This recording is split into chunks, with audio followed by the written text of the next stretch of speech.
we know what's coming. Yeah. Kind of just falling into that groove. And part of that familiarity feels good because we know how to do that. We know how to get through that day. We know how to get to that evening. All right, he's putting on that song. I know what that means, right? And so we know how to do all that. But what you've got to do is kind of inject that curiosity back, right? What were those things that helped you fall in love with this person? Are they are they still that person?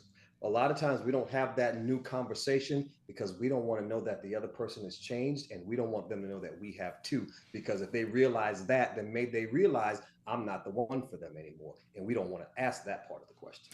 If you feel like you have grown apart, should you leave from your partner, or should you try to make this work? Should you try to grow back together? Yeah. Well, every relationship is a series of falling in and out of love, Yeah, right? So yeah. you're gonna That's life. some right. Mm-hmm. Life happens. Right.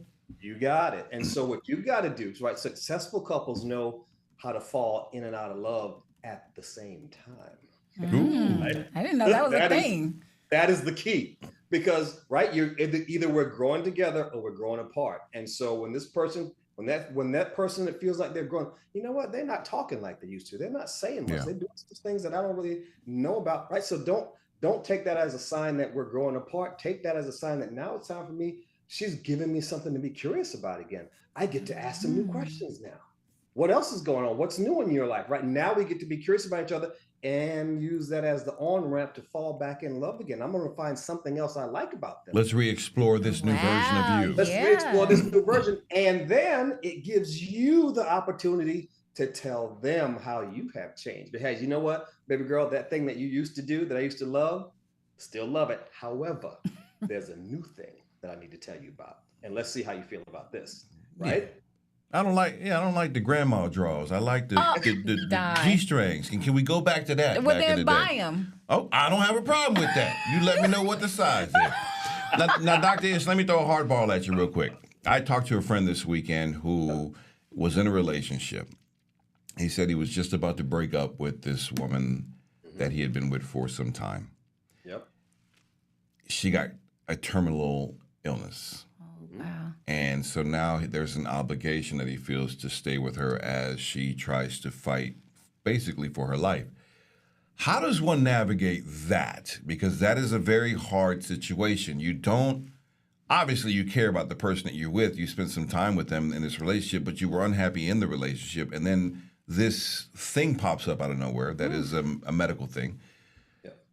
You don't want to be a jerk and be like, I don't want to deal with this. But at the same time, you also have to navigate, am I able to deal with this? Is it fair for me to deal with this? I'm not feeling the relationship. How does one navigate that space of being honest to oneself, but not being, for lack of a better term, a jackass in a relationship? No, that's the term. Yeah. Donnie, so let me ask you a question. How long were they together? I want to say maybe 3 to 5 years was 5 years. yeah, Not married, but together. not married but together. Yeah, so I think you navigate it based on your level of commitment. Same way we navigate our jobs, our careers, right? We navigate it based on how committed we are to it, right? If I'm working at McDonald's and I'm 10 minutes late, I'm not really all that upset about it because, right? I'm not going to be here for the rest of my life anyway, right? So I think this brings up a very, very interesting topic because a lot of folks don't realize this. Do you guys know when is the number one time for the cheat to happen in a relationship? I would assume if Somebody loses a job, maybe somebody's gain sick, weight, or they're not the person that you Having fell in love kids. with. Kids might be a thing. Sickness maybe might be another one. Top times when somebody gets sick or when somebody gets pregnant. That's it. So he should. So you're saying he should cheat? I'm saying he's at a high risk for cheating or having a whole separate affair, which are two totally different things. We can dive into that. If he is not honest about the situation, here's the truth. Here's the truth. It doesn't make you a jerk or a jackass to tell the truth. The truth is, I signed on for you in health. I hadn't signed up for you in sickness yet. I haven't. That's the truth. You're right. But you're right because they're not married. because you're not married. That's the truth. And so now part of the contract that we had is being broken. I hate that you're sick because I care about you and I want you to have a good life. But the truth is, things haven't been good for us even before this. And now this is just one more thing that I have to think about. Am I going to really sign on and commit to? And you've got to be honest early rather than it getting super messy later on, Yeah. right? There's a way to have that honest conversation and get things set up in a way that, hey, I want to make sure that you have folks here to take care of you, whether it's family, whether it's friends. I'm not trying to leave you in a lurch at all. But if I'm honest, this is the point where our relationship starts to shift from a romance to a friendship. And I'm going to support you in whatever way I can. That's beautiful.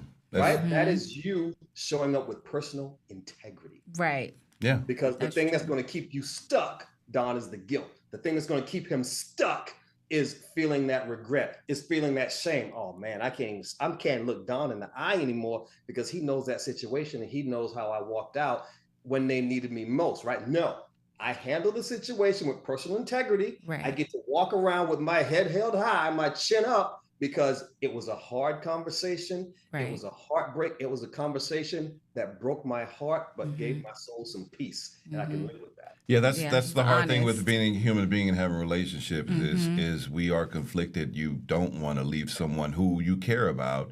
Right. But you know what? It is time to navigate and move this from romance to friendship, and that's beautiful. I love that right there. Well, Dr. Ish, you work with a lot of couples. You work with celebrity couples. You work with, everyday people too. Are there any differences in issues with the couples? You know what? I think the celebrities have it.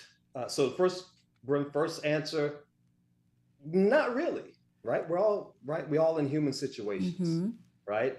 And we all come from where we come from, and we all have those doubts about our lovability, right? Am I enough? That's the big question that we're showing up every day trying to answer, and we're looking to you to answer that for me. So in that respect, we're all the same. The difference is the celebrities have it a lot harder because everybody's watching, right? Everybody's looking to see, and everybody's going to weigh in on every little thing that happens with our relationship. And I have a whole nother audience that I'm performing for when I'm a celebrity, right? It's not just the family. It's not just her mom and them. It's not just, right, me and my guys or my boys or my friend group. There's a whole world of people I'm performing for. And oh, by the way, if I perform well enough for them, I get to earn a living from that. Well, this brings up a great question. This weekend we saw Cardi B and Offset and Stefan Diggs. They were all online, and they were way all, too much of Stefan. They were all doing the subliminal. With we had a beautiful, as Offset said, great PR rollout with the relationship, and it was absolutely amazing with Cardi B on the boat with Stefan, and then Offset said, "You know what? I passed," and then Stefan put out a post that said, "I caught it," and it was all beautiful.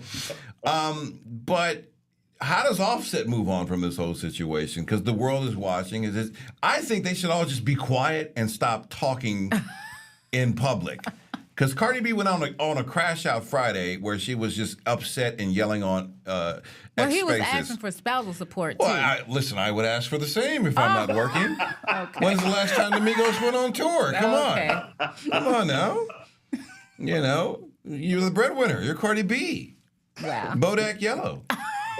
But but would you suggest to celebrity couples to kind of keep their business out of the media? Like I would, to me, I would like, why are you talking so much about your business?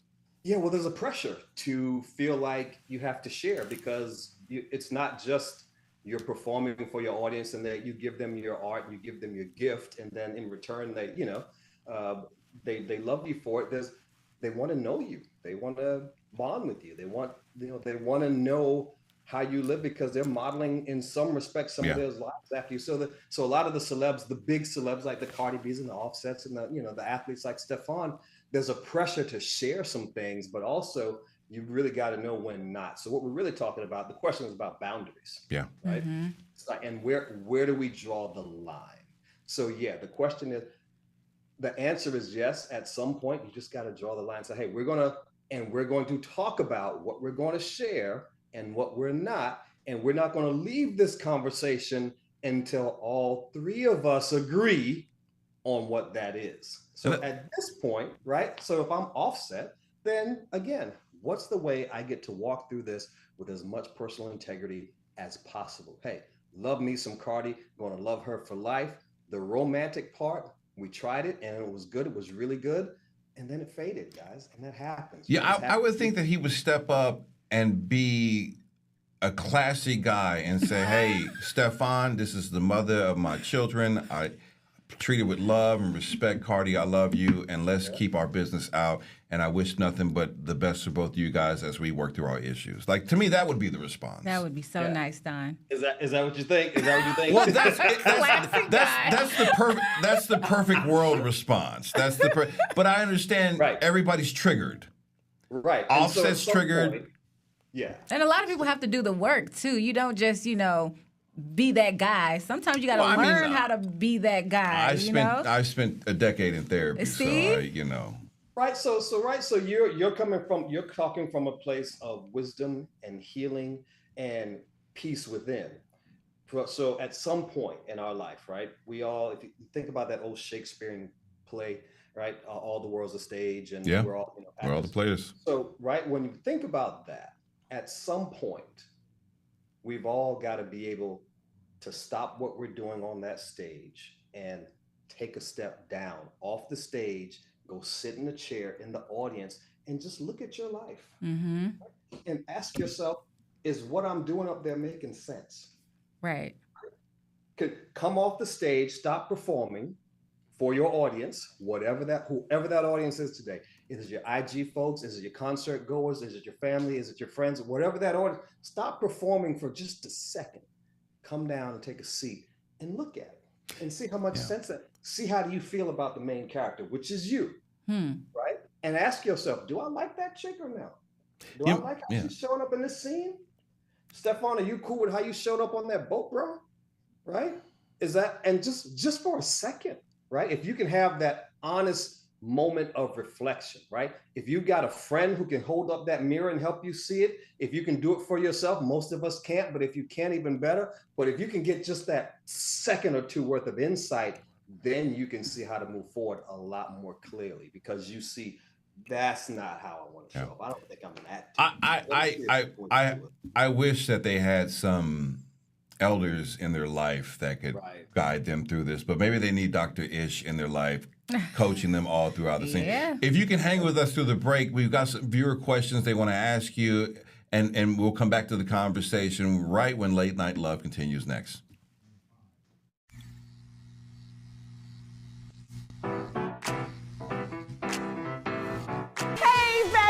What is a bestie? I like you. She's fun. It's about to be a good time. She's always looking out for you. Since you're my bestie, I will handle it for you. She makes you think. Here to uplift and empower. She's always encouraging. You are that girl. Chelsea Edwards, your bestie in daytime. I get the spiritual moments. Chatting with Chelsea. New episodes weekdays at 5:30 or stream anytime on Fox Soul. I wonder if you know that I want the best for you. But how long will you fight solo? I wonder if you know that we can get help. Not wondering anymore. Love, your mind.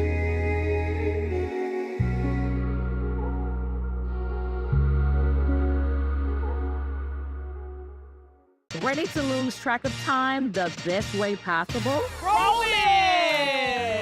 From the funniest videos to the wildest things online, we do the scrolling so you don't have to. It's Usher. He had that synthetic hair melting. You hear me? Why y'all talking about that lady hair like that? Ain't he alone? Catch us every weeknight, 7 p.m. Central on Fox Soul. Louder for the people in the back. As we work to get through these times together, you may not be thinking about blood donation, but blood is needed to save the lives of people who are sick with a range of illnesses. It's easy and safe to give. If you are in good health, please donate. We need heroes now. Visit redcrossblood.org to schedule an appointment. Welcome back to Late Night Love. I'm Donna Meachie with Successful Brim and the world-famous Dr. Ish, who's a relationship expert, psychiatrist, TV show host. I want to thank you for joining us, Dr. Ish. We got a viewer question here, which is a very important question. Mm-hmm. How do you know if a man is hurting or sad? Say that one more time. What's the question? How do you know if a man is hurting or sad? Because we kind of push through a lot of things, and we hold things in. Yeah. Yeah. Is he talking? I don't know. That's very interesting. Well, that means probably not. Sad. That means he's hurting or sad. Right? So everything's bottled up, quiet, closed off. Right. Think about what a sad person looks like. I'm looking down. I'm not making any eye contact. My shoulders are slumped. I'm kind of sitting over here by myself. I don't really want to be touched. Right? I'm getting distance in every way possible, emotionally or physically. I'm not sharing much. How was your day? I was all right. I'm good. Well, now you're describing me. That sounds like me every day. It does sound like you. Right? So, but when a guy is proud of his day, you can't shut him up. Right. Right? Right. He did something where he wants some attaboys and some kudos for. He can't stop talking about it. So he can give you 5 different ways to big him up. Right? Yeah, right. So if he's not doing that, then something isn't quite right. He didn't show up all the way, he feels like today, right? And so that's how you know. Now, if we're talking about sadness, that's the primary emotion, but that's not what we really show, right? So there are only 4 things we're ever really going to feel. You guys probably already know what those are. What you want? Pop quiz from the Don. What are the 4 primary emotions? Give them to me. Come on. Happiness, come on, Don. Happiness, sadness, excitement. What is it? One more anger, guess. Passion. Right. See, most folks will say something like that. So 4 things you're ever going to feel. If you're a human on this planet, you're only ever going to feel happy, sad, scared, or surprised. I was scared. Yeah. We didn't get that one. Those are the 4 things every baby, every child is born knowing how to feel. We've got to learn how to express everything else. I've got to learn how to look angry. Yeah. I've got to learn how to look excited. So, right. And one of the most common masks as that masculine energy carries for its hurt and its pain and its sadness is anger and irritability and annoyance. We call it poor frustration tolerance. So that's one of the ways, when every little thing you do or anybody else does starts to get on his nerves, that tells you that you are dealing with an unhappy human. You're getting, that's that resentment building up inside of you. Before we let you go, I want to ask you one last thing. We've been following the Diddy trial, and the defense is hammering witnesses who say Diddy assaulted them, and yet they didn't come forward. Yeah. Do they have a point? Assaulted and abused. Assaulted and abused. Mentally, emotionally.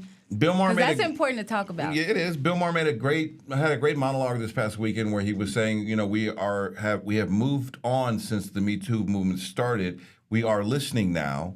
It is time to say things instead of waiting decades to bring things up or tell friends in a journal. What do we say to these people, or what point do they have here in this case? Why didn't you bring these things up? I mean, is that a point? Well, it's so easy to say. Right. I see my couples, I see my adults, but what a lot of people don't know is I also see kids. And I saw a kid last week. She's 15 now. From the ages of 8 to 13, she was repeatedly sexually assaulted by her stepfather and her stepbrother. Never told anybody. Right. And so you're going to naturally ask the question, why didn't you say something? Yeah. Right. Well, why? But if you understand abuse and if you understand trauma, one of the levers of power that the abuser uses is your shame. Right? We're betting on the fact that you're going to be so ashamed by this thing that happened that you're not going to tell. We're betting on the fact that I'm going to be able to scare you into silence in some way, shape, or form, whether it's a threat by taking away lifestyle, a threat by taking away freedom. We're betting on some of those primary emotions that we're going to be able to help you feel that's going to keep you silent. And we know what shame does, right? Shame is quiet. Shame is in the closet. Yeah. Right. And the only way to break that shame cycle is to shine a light on it. But you've got to feel empowered.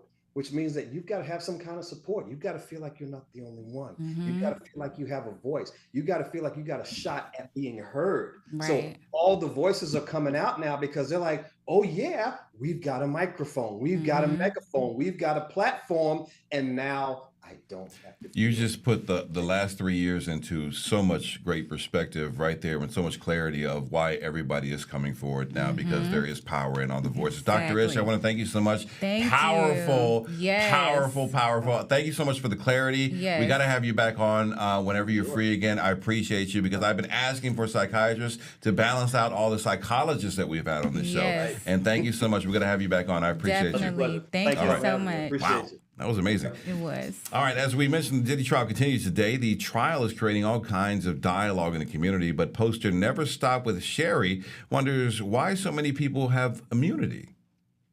Listen, y'all know I don't lie for likes, so I'm going to tell you the truth. My concern with this Puffy case is how many people are getting immunity. Like, are the escort agencies going to get immunity too? Because we're talking about ex-trafficking. And literally, you have escorts who were basically working for a whole agency.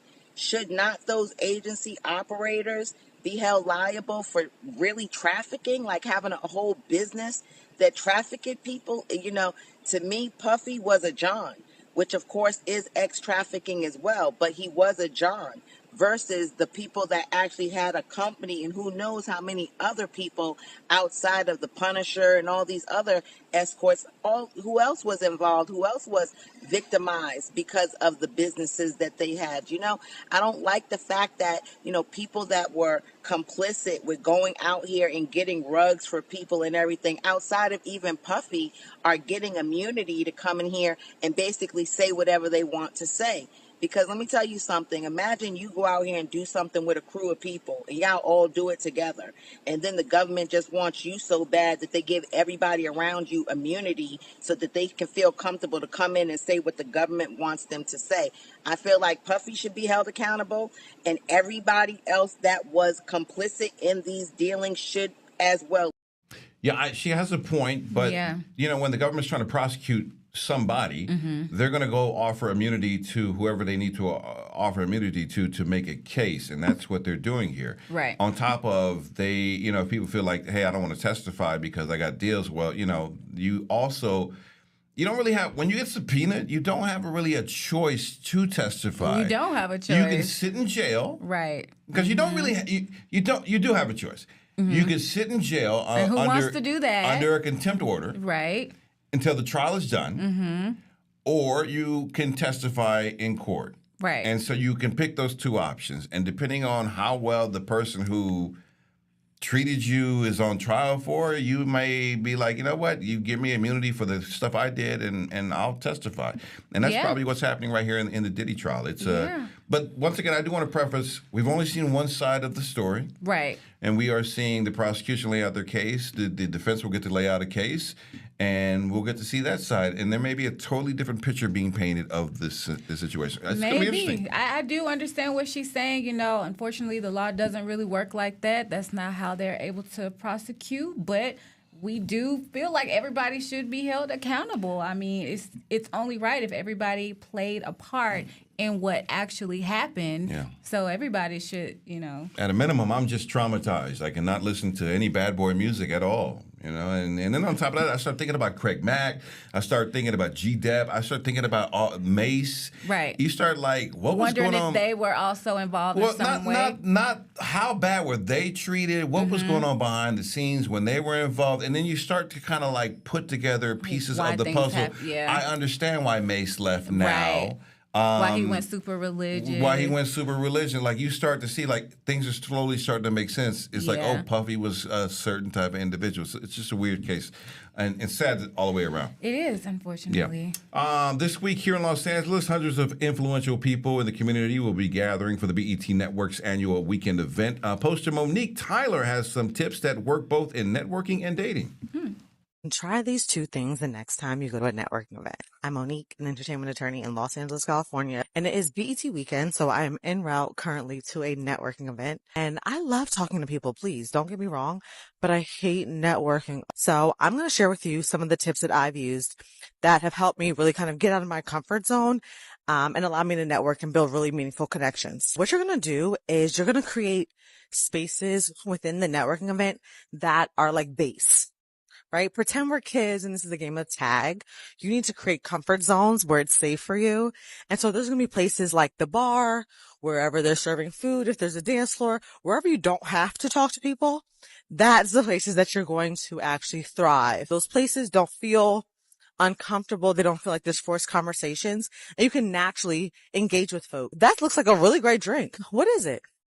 Oh my gosh, have you tried the shrimp cocktail here? You're able to kind of start conversation that way. And in small talk, you may not get their information or their name at that very moment, but it allows you a kind of touch point later on throughout the event for you to go back to them and say, hey, so did you like my drink recommendation?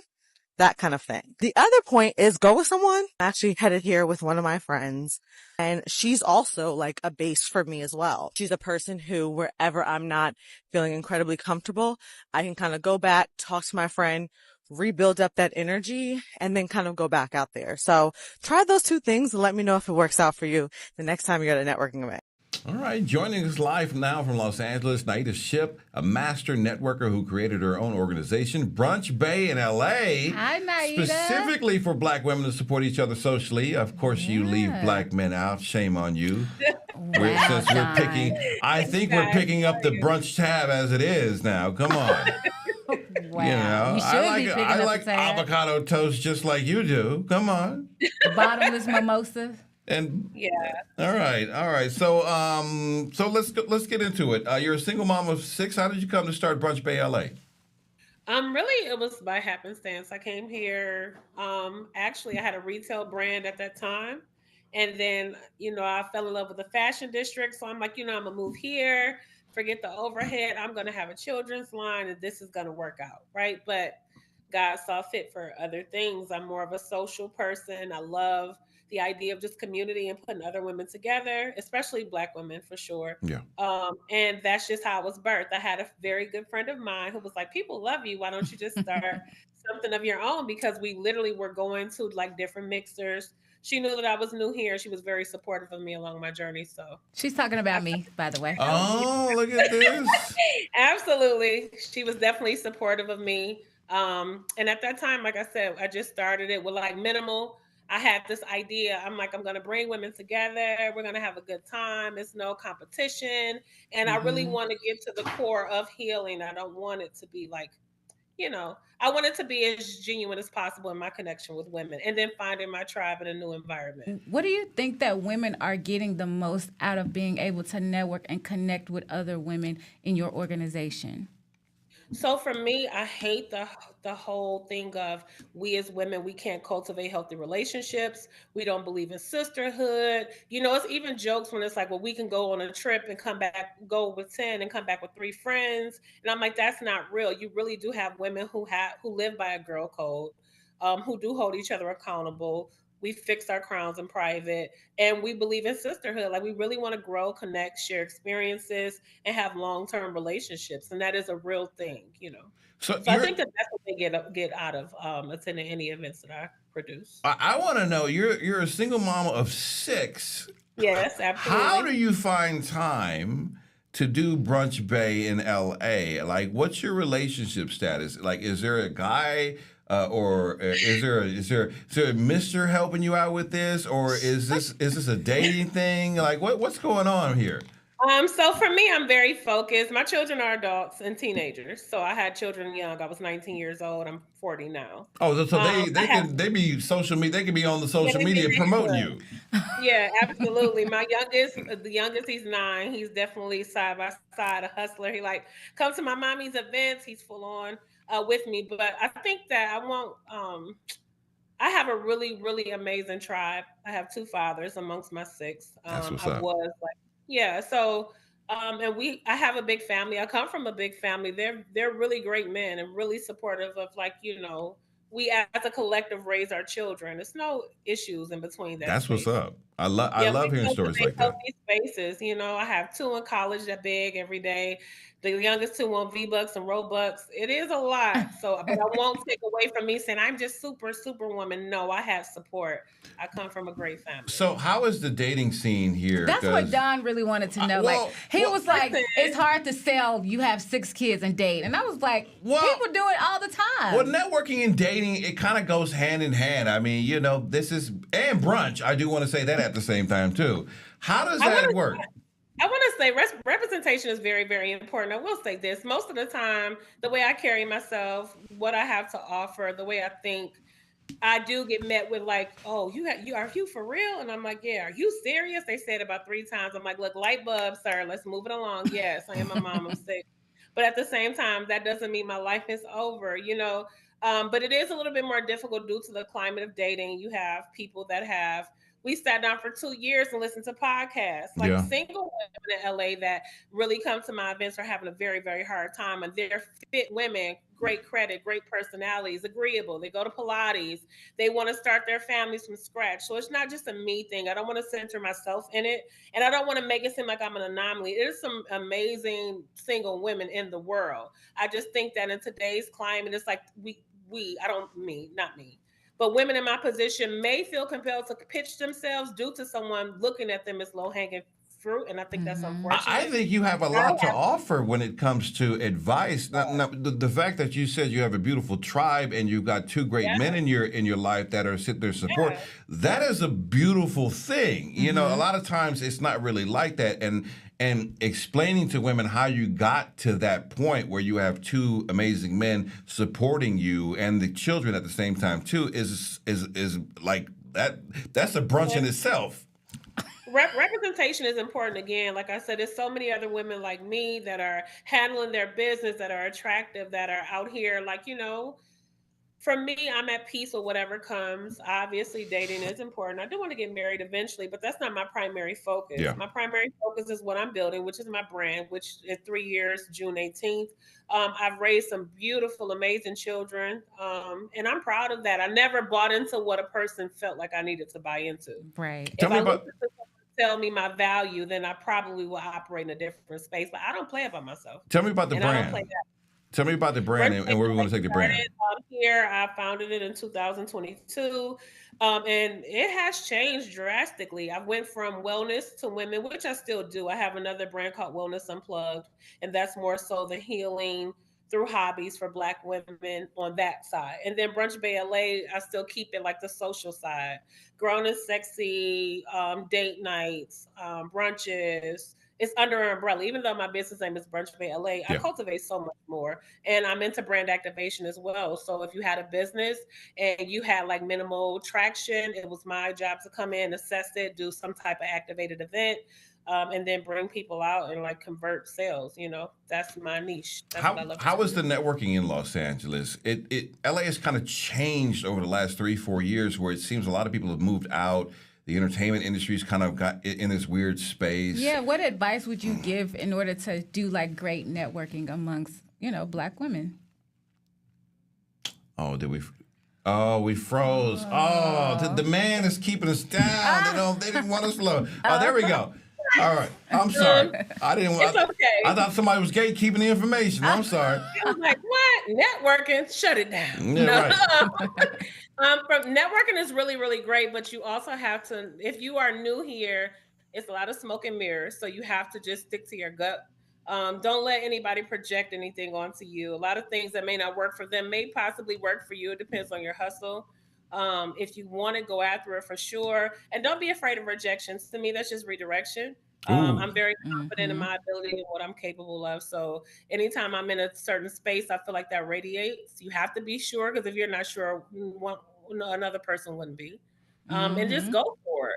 It's a big space for opportunity. Just don't get caught up in the traps. You don't have to meet a certain aesthetic that's false. You don't have to be around a certain core of individuals to be cool. Like, the best part about me is I'm a free thinker. I think for myself, you know. One last question before we move on. What are we talking about? So we go to brunch with you, or you put together the events. What Or what are they talking about at the brunch, at the events that you put They're not together? talking. They drinking, they dancing, they having a Okay. good time. All right. Yeah, they're socializing. I set the tone for mingling. Date nights are always hilarious because we're met with so many different characters.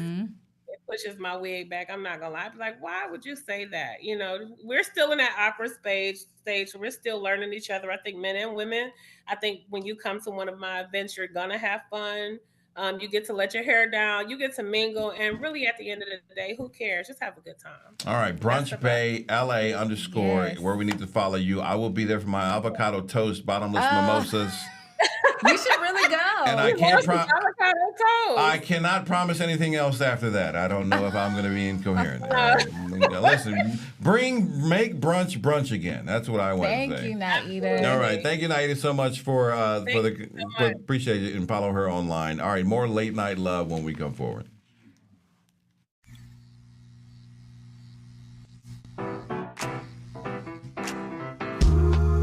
I know you're going through a lot. I wonder if you know that we can get help. Let's see how far we can go. Love, your mind. What do you think you're doing, Kevin? Was just gonna drive home. There are several warning signs present that you shouldn't be driving. Like hearing voices? Like your text-to-emoji ratio? Oh man, the selfies. Selfie, nailed it. We all have warning signs that let us know that we're probably not okay to drive. Mine is pretending to be your subconscious. Craig, come on man, let's split a ride home. Well, on Fox Face Off, we tell the raw, unadulterated truth. Fox Soul Face Off. We are given the platform here with no fear. Always comes out swinging. We should be saying, hey, stop shooting and killing people. Nothing held back. They wanted black hip-hop moguls and artists to continue the feud. No punches pulled. And shut the hell up. You interrupt me all the time. Tune into the show where opinions collide. Fox Soul Face Off. New episodes weeknights at 9 or stream anytime on Fox Soul. Hey, besties. What is a bestie? I like you. She's fun. It's about to be a good time. She's always looking out for you. Since you're my bestie, I will handle it for you. She makes you think. Here to uplift and empower. She's always encouraging. You are that girl. Chelsea Edwards, your bestie in daytime. I get the spiritual moments. Chatting with Chelsea. New episodes weekdays at 5:30 or stream anytime on Fox Soul. I know you're going through a lot. I wonder if you know that we can get help. Let's see how far we can go. Love, your mind.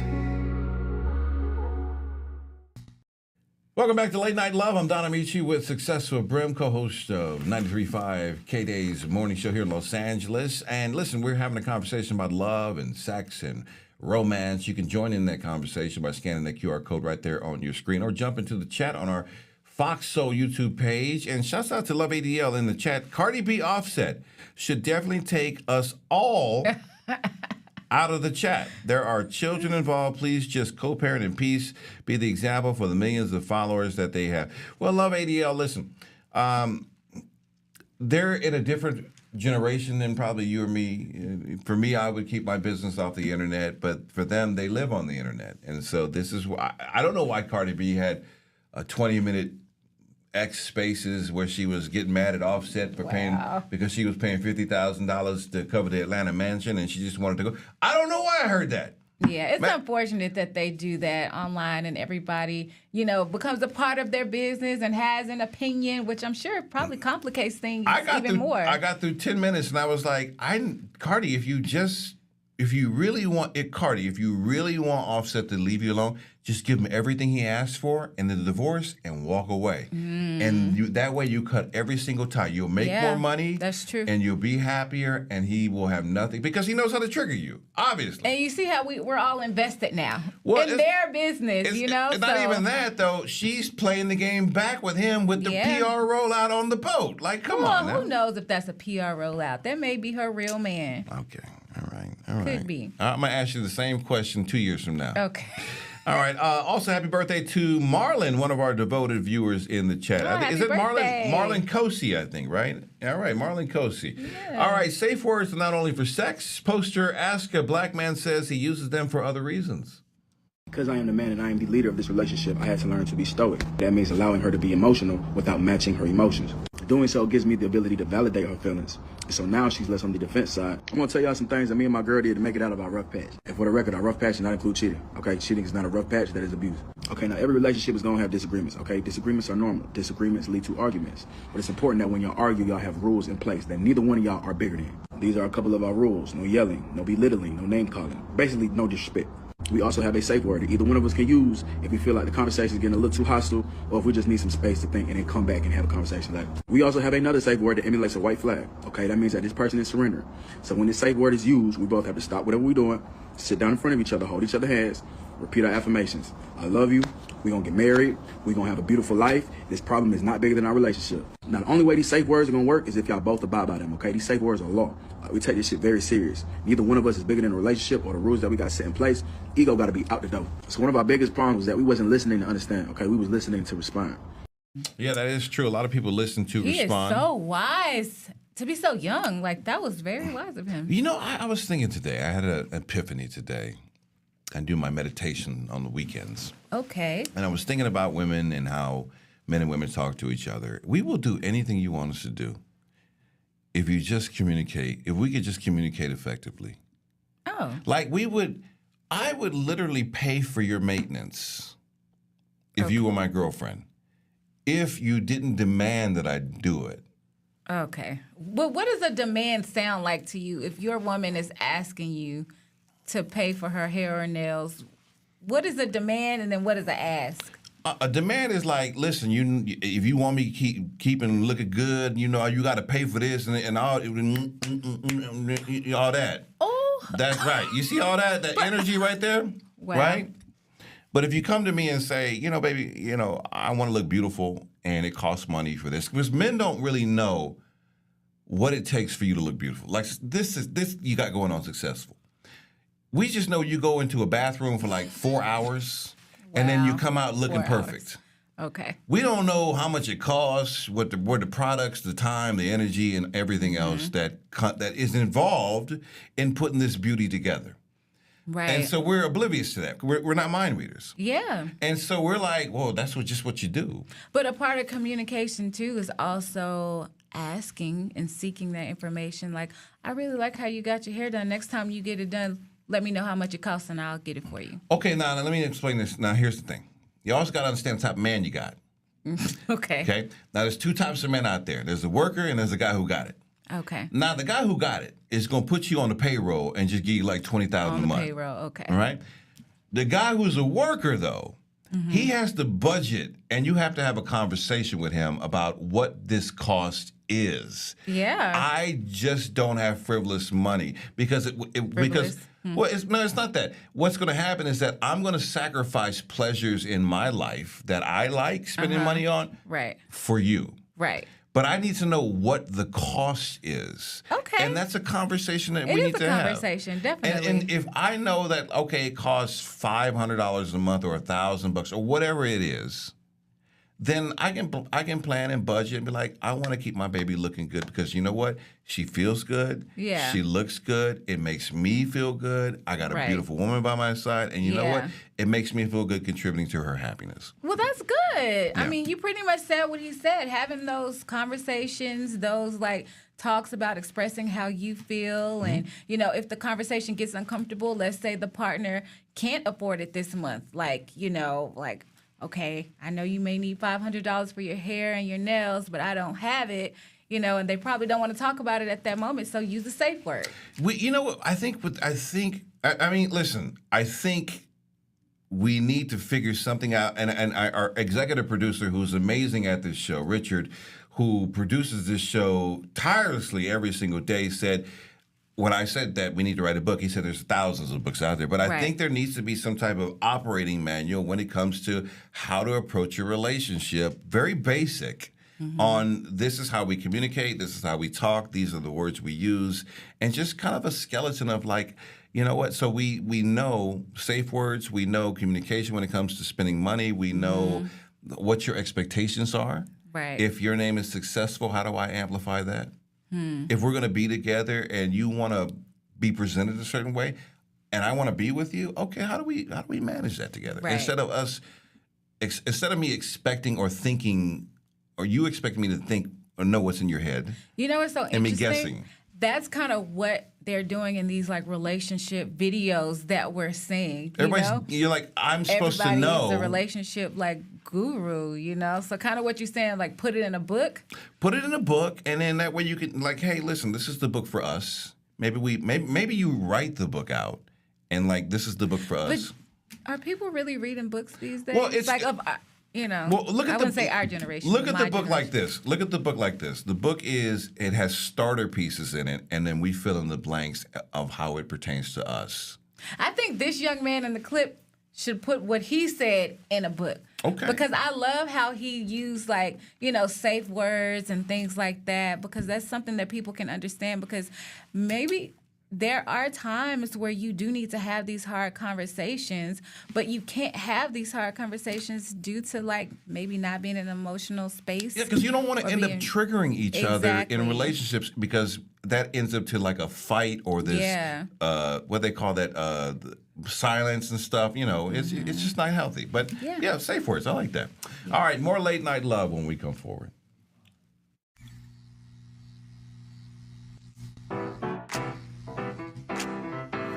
I was a quarterback at Hardaway High School.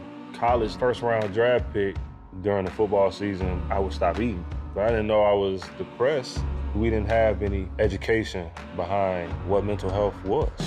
I started to learn it starts here first. If this is together, I'll be better as a father and as a husband. We have to redefine what being a strong man is and heal, love your mind. Ready to lose track of time the best way possible? Rolling! From the funniest videos to the wildest things online, we do the scrolling so you don't have to. It's Usher. He had that synthetic hair melting. You hear me? Why y'all talking about that lady hair like that? Ain't he alone? Catch us every weeknight, 7 p.m. Central on Fox Soul.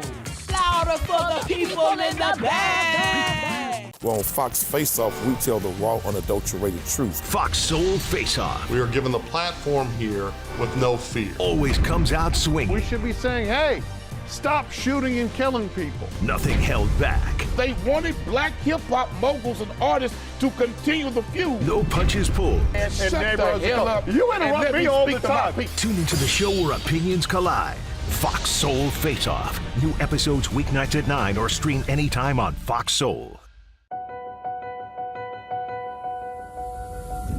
As we work to get through these times together, you may not be thinking about blood donation, but blood is needed to save the lives of people who are sick with a range of illnesses. It's easy and safe to give.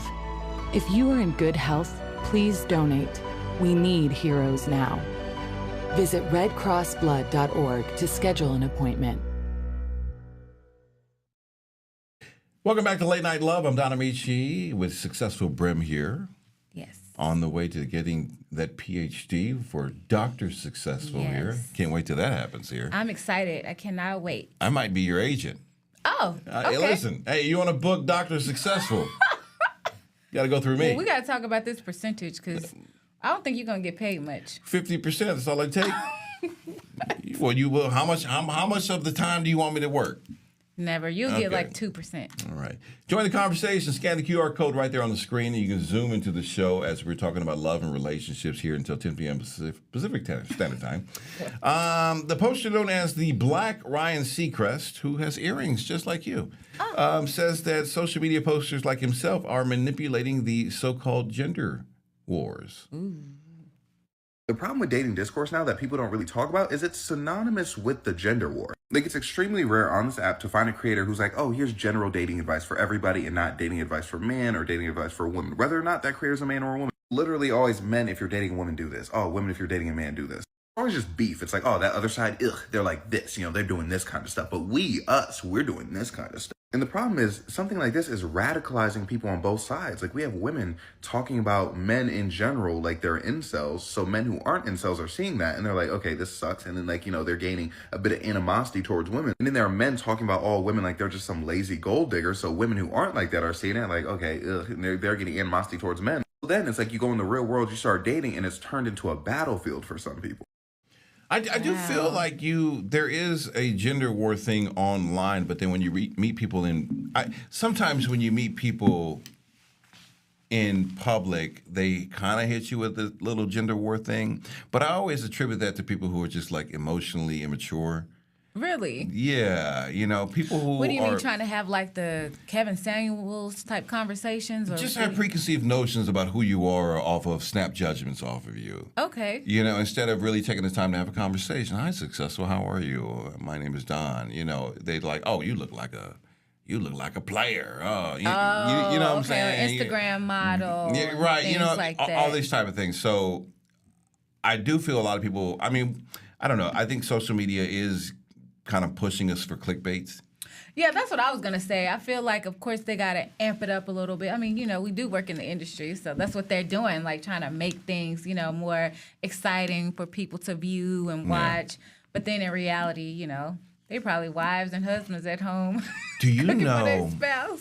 Do you know? And this is the hard part. When I was younger, I used to believe everything that came on TV. Oh, really? There is a sense, and there are some people who still believe everything they read or see on the internet or on social media. Yeah, that's true. There's a level of authority with these infrastructure things. And so when I watched things on TV, I didn't know that people lied or things were fake or they weren't real. And that it was to get viewership and stuff, and that it was entertainment. Well, it's just like adult content. Yeah. Mm-hmm. You have to get to a certain point in life where you're like, oh, it's fake. It's not real. It's for entertainment purposes. Yeah. And so, same thing with the online social media presence. A lot of times, young impressionable people may think that what they see on social media is real because they see it so much. Right. And they think that social media is the reality of everything because it's coming up constantly in their feed. And if it's on Instagram, it's got to be the truth, right? Yeah, some people may really feel like that because not really having context or information, Or they may not have much wisdom or experience in their own life, and so social media is how they're learning and growing. Yeah, exactly. And so, that's pretty much it. But social media. It's media. It's social. Yeah. Number one, it's not reality. It's not real. It's for entertainment purposes, and so you can't really believe everything that you see.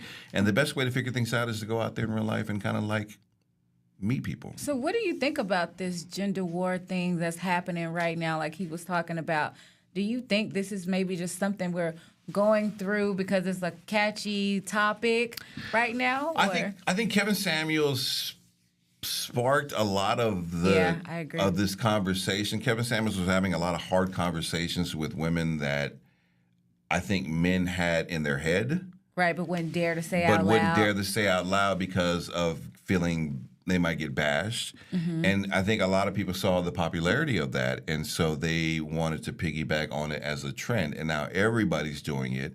And so everybody's got to find a new and exciting way to cut through all the noise. Right. And so now there's the gender war. There's the your husband hates you. Men hate women. Do men even like women? Or we just use them for sex? You know what I'm saying? So there's a lot of different things going on. But from everybody that we talk to and we go out in public, having a regular conversation, kind of puts all that off to the side. And I think that's the way to go. You haven't had a gender war, maybe, being on a date, have you had like a gender war discussion or conversation? I never really had a gender war. When I was on the radio here in Los Angeles, women used to always call and get mad at me for things I would say. I could definitely see that.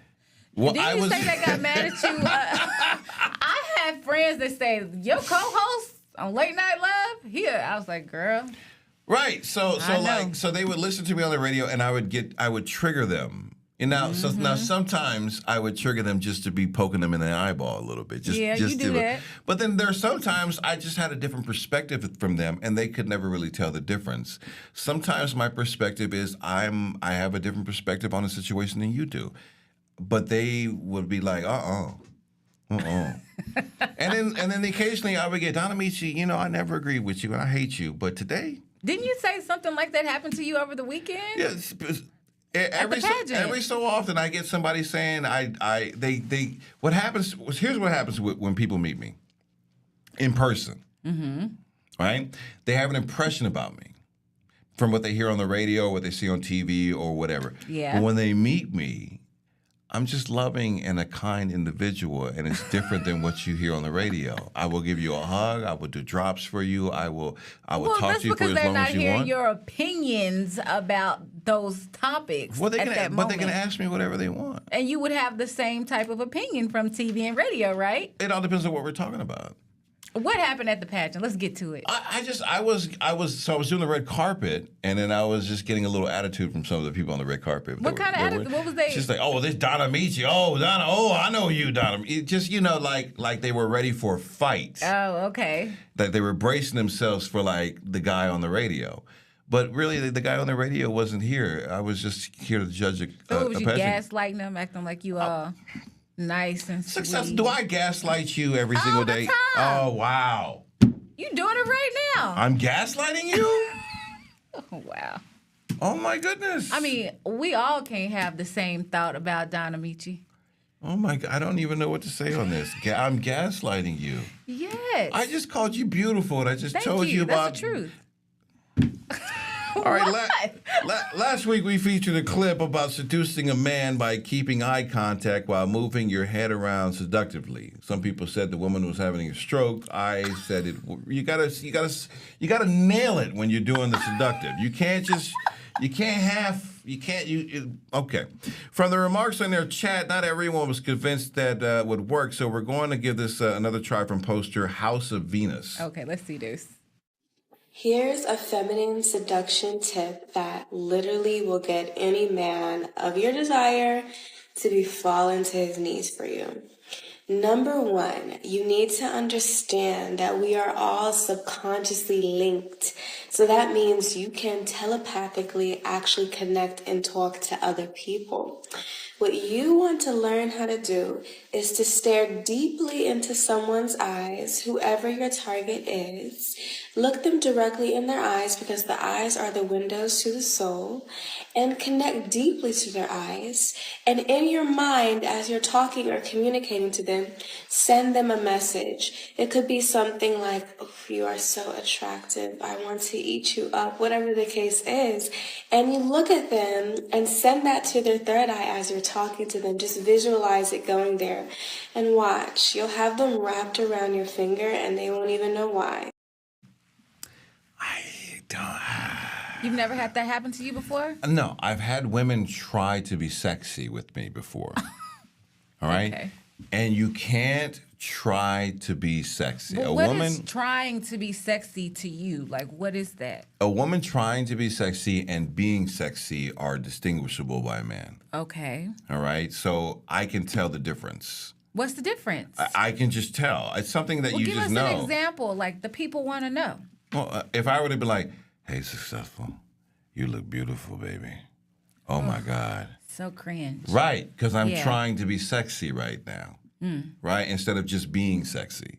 So you see how that made you feel? Well, how is being sexy? We I got can't to see the difference. I can't do that. You've got a husband, and so. Okay, well, do it to the viewers on camera. Look into the camera and give the sexy Donna Michi. All right, I'll do that on my OnlyFans. If you follow me on OnlyFans, that is OnlyFans Donna Michi, $19.99 and 99 cents. Wow, they gotta pay for it. 3-month subscription, if that'll be all right. Well, I think when people are having a conversation and you have like two people that are engaging and into each other and they have that chemistry. You're in the moment. Then yeah, what she's saying could be definitely true. But some women try to be sexy and they're not in the moment. They're trying to put on an act. They're trying to play. Like she's telling you to play.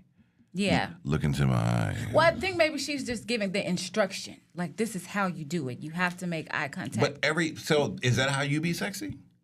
Well, I don't study it. I'm just saying, if you were with Anthony, your husband, that's not how you be sexy. You just are successful with Anthony, and you just are sexy with Anthony. Yeah. There's no, like, you couldn't tell somebody else how to be sexy. You just know how to be sexy. Yeah, maybe some people need that guidance. So that's what she's doing, trying to guide them into having that confidence into projecting sexiness. Okay, all right. I don't know. That didn't. That might get you laughed at. Was she sexy to you? Run the clip back. Can we run the clip back one more time if we got time? All right. Here's a feminine seduction tip that literally will get any man of your desire to be falling to his knees for you. Number one, you need to understand that we are all subconsciously linked. So that means you can telepathically actually connect and talk to other people. What you want to learn how to do is to stare deeply into someone's eyes, whoever your target is. Look them directly in their eyes, because the eyes are the windows to the soul, and connect deeply to their eyes. And in your mind, as you're talking or communicating to them, send them a message. It could be something like, oh, you are so attractive, I want to eat you up, whatever the case is. Yeah, see, you like that part. I saw you. I think that could work. But once again, execution is key. I knew you liked it. Execute. You can't be stumbling in your mind. I love you. You can't be. You gotta. Execution is key. So is that because she kind of looked like one of your OnlyFans girlfriends, just a little bit. Oh, let me tell you about that. Man, it's a game now with the OnlyFans girl. Oh, they got mad at me. Why? They stopped talking to me. Did they see themselves on TV? No, they didn't see themselves on TV. Oh. So what happens is, like, they keep asking me to spend money. Oh, okay. And so, like, they're like, hey, Don, show me you love me today, you know. Oh, you stopped tricking. Well, hold on, I'm going to tell you. Oh, okay, go ahead. They say, Don, open this picture for $25, right? Yeah. And then they'll send, like, a picture, and I'm like, well, yeah, but can you scan the QR code so you can zoom into my show on Late Night Love? Wow. And they're like, all right, Don. And they're like, well, Don, you're not really showing me you love me. So you trying to barter? You trying to barter with the OnlyFans? That don't even make no sense, Don. I said, and they were like, well, Don, you're not really being nice. I said, well, listen, while you're scrolling, if you find social media videos about love and relationships, can you send them to Late Night Love at foxsoul.tv? Your interns. Listen. You're making your OnlyFans girlfriends your interns. I think the last message was like, all right, Don, thank you. Please stop texting me. That was the last message that I got. All right, from the chat real quick, Jen J says some people need that guidance, just like some people need guidance on how to appear confident. Yeah, that's true. I'm with you on that. Confidence and guidance, confidence is just, I don't know, you just be. Some people don't exude it, so they need to learn how to exude confidence. Yeah, okay. But I just want to say you can see all the examples in the world, but the examples are not going to help you. Well, you fake it till you make it. Okay. Yeah. All right. More Late Night Love when we come forward.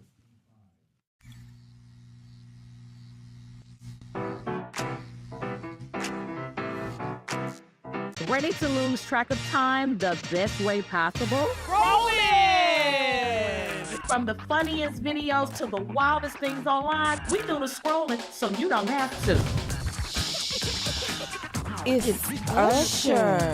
He had that synthetic hair melting. You hear me? Why y'all talking about that lady hair like that? Ain't he alone? Catch us every weeknight, 7 p.m. Central on Fox Soul. Louder for the people in the back. I wonder if you know that I want the best for you. But how long will you fight solo? I wonder if you know that we can get help. Not wondering anymore. Love, your mind.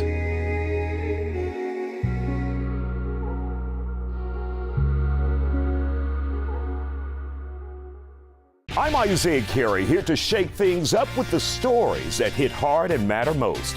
Here on The Factor, we cover news with grit and authenticity. We challenge the status quo and get down to real talk and bold discussions. Join us as we amplify the voices that disrupt, inspire, and lead the charge for change. Your story is power, and we're here to unleash it. The Isaiah Factor Uncensored. New episodes weeknights at 10 or stream anytime on Fox Soul. As we work to get through these times together, you may not be thinking about blood donation, but blood is needed to save the lives of people who are sick with a range of illnesses. It's easy and safe to give. If you are in good health, please donate.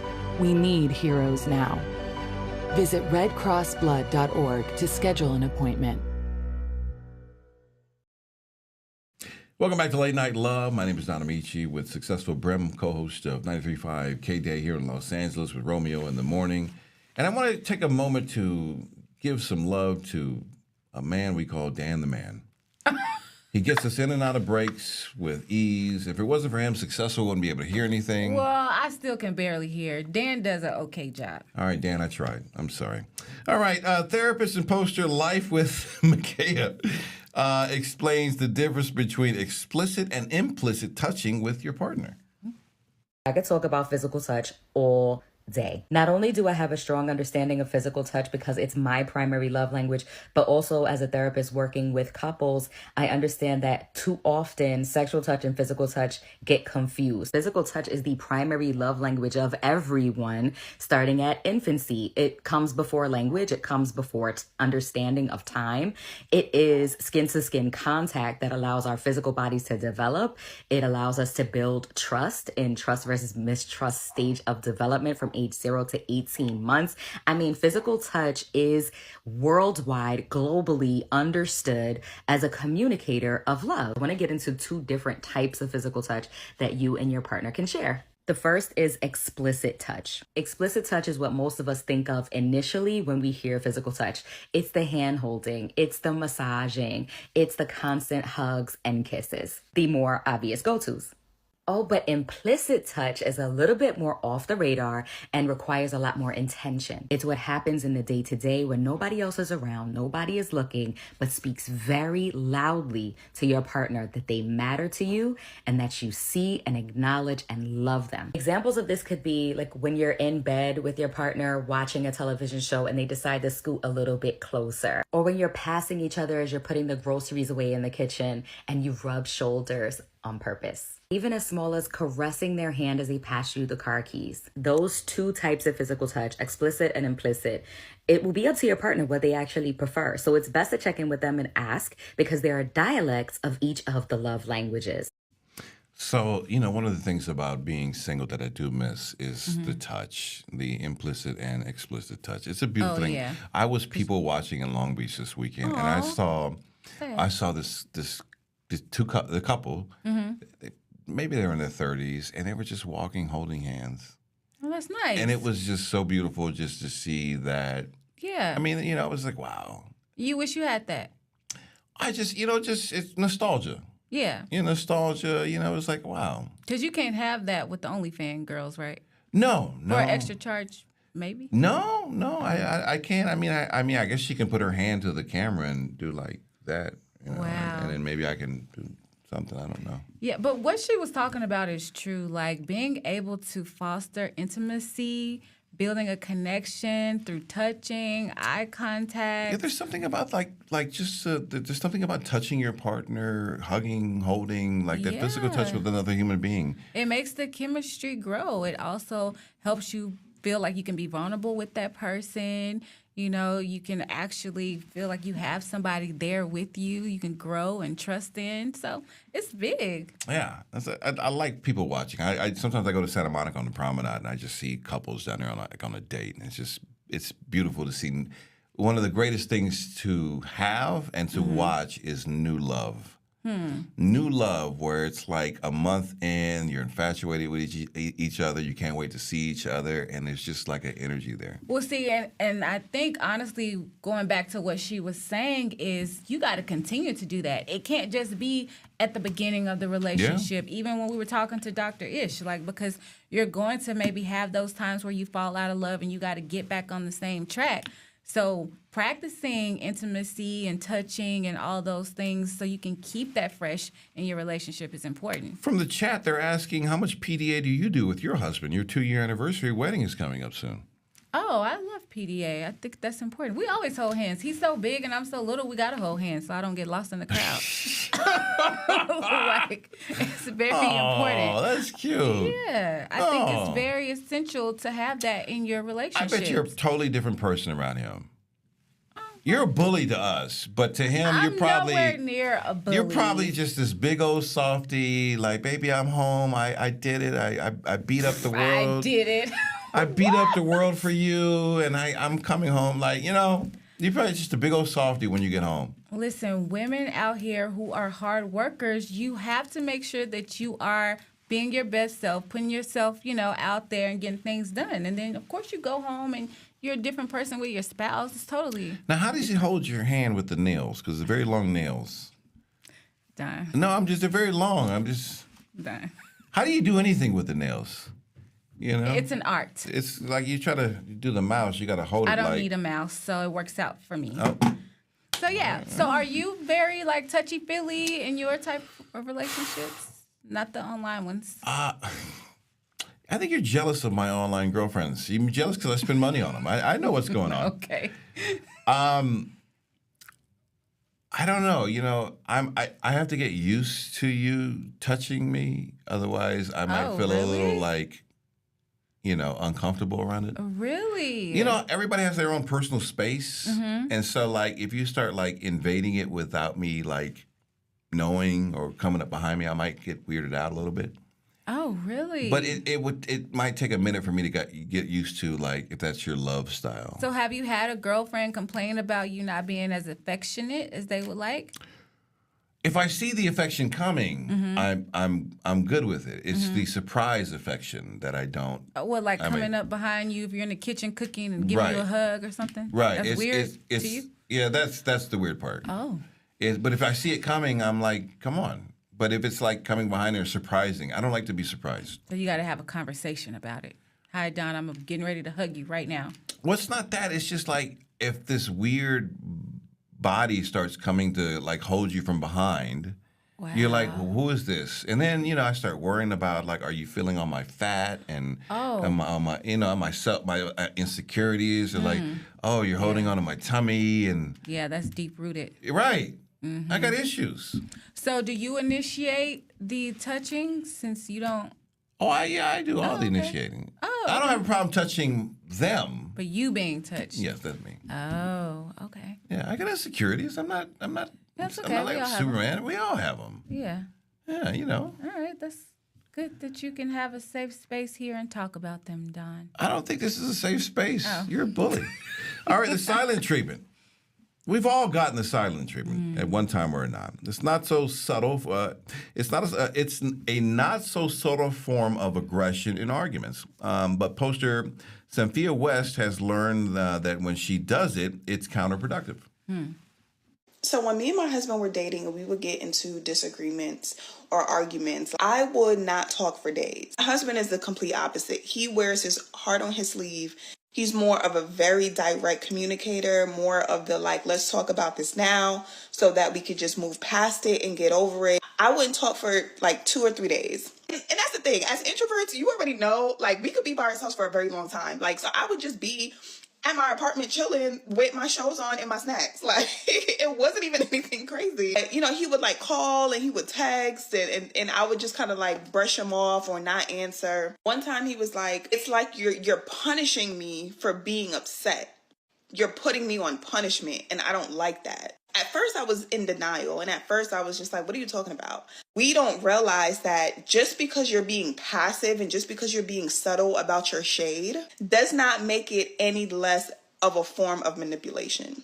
And this is the thing about dealing with a man who's very emotionally intelligent, is that they will challenge you and call you out on your stuff in a loving way. I had to learn, and I had to put on my big girl drawers and learn how to communicate. Whole silent treatment, really feeling the type of way, but acting like you don't feel the type of way. They ask you what's wrong, and you don't want to say what's wrong because you're like, well, he should already know, and so I'm just going to be silent.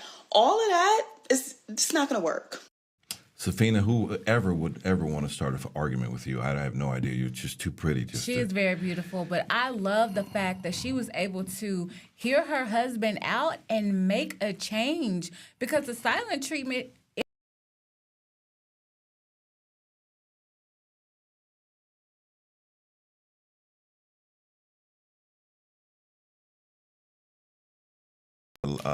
a lot of courage to sit there and admit it and talk about it online, and fix it, and tell people, and give the courage to tell people don't do it. Yeah, because it's a tactic that's used for manipulation too. Now, and why would you? Have you given the silent treatment out? No, I'm more like how she said her husband is. Like, I like to, let's talk about it, let's fix it. How can we move forward? Obsessive compulsive. I get it. No, it's like, let's get to the source so that way we can fix whatever issue that we're having. I'm that way. Although sometimes I have learned to maybe take a beat for a second. Like, I try to take a moment if I'm getting triggered in something to just give me a moment. Let me calm myself down so that I don't say or act in a way that I don't want to act or say things. I don't want to call you out of your name. I don't want to get out of my character. I don't want to, and the energy that I'm feeling right now needs to dissipate for a second. And let me take a beat. Well, that's good you know that about yourself. Yeah, and I think a lot of people should take a beat, because a lot of times we react impulsively. You're not talking to me. And I mean, I'll share a story with you. I had a girlfriend who we were breaking up, and she just wouldn't say anything to me, and it drove me nuts. And she just wouldn't talk. She wouldn't tell me why she was doing this, what was going on, she just wouldn't say anything. And I'm yelling on the phone. Like, she's triggered me that much to where I'm yelling on the phone, like, what is going on? Why won't you say anything? Wow, were you like foaming at the mouth and everything? I wasn't foaming at the mouth, but I was very hurt because, number one, this relationship that I have been in for a very long time with the woman that I love so much was obviously in a place where it was breaking up. Right. And for when you care about someone and you want to communicate and you're trying to figure out what the problem is, and they're not saying anything to you. Yeah, that's damaging. I don't, but here's the thing. I look back on that situation. I don't even know if she knew what to say. Yeah. Or maybe she didn't have the courage to say anything. Maybe she wanted to break up and leave. Maybe she wanted to break up and leave, and she just couldn't say it. I mean, who knows what the issue was? Yeah. But being on the receiving end of that silence treatment was very torturous. Yeah, it definitely is. So from that moment on, take a beat, walk away, take some time, and just cool heads prevail. More late night love when we come forward.